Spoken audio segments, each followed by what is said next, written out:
This is Dr. Phil Chavez of the Men's Academy. Brothers, in completing the discussion of the supernatural virtues, I want to talk this week about men and their practice of charity.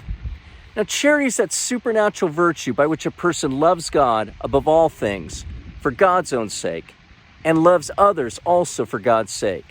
Now, this virtue leans on divine faith and so can only be imparted by grace, not by simple human effort.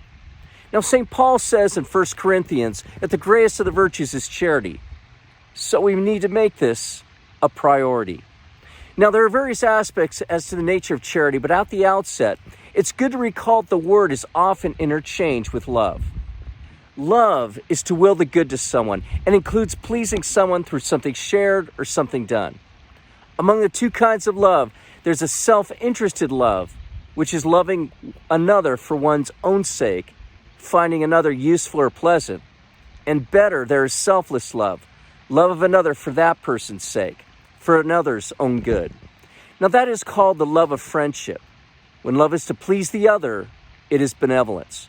So one simple distinction between love and charity, brothers, is that love seeks the good of the other, hopefully for the sake of the other, while charity is for the sake of God.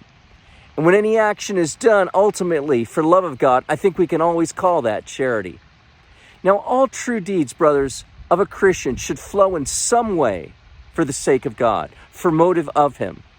In the Gospel of Mark, a scribe asked Jesus, "Which commandment is the first of all?" Jesus answered, "The Lord our God, the Lord is one, and you shall love the Lord your God with all your heart, and with all your soul, and with all your mind, and with all your strengths." Brothers, God should be your generator, your source of power, your reason in all your actions. No matter what the deed, if God is somehow not put first, somehow pleased, then you may want to reevaluate.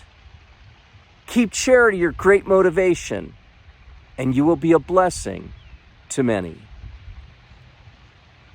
Brothers, God be with you.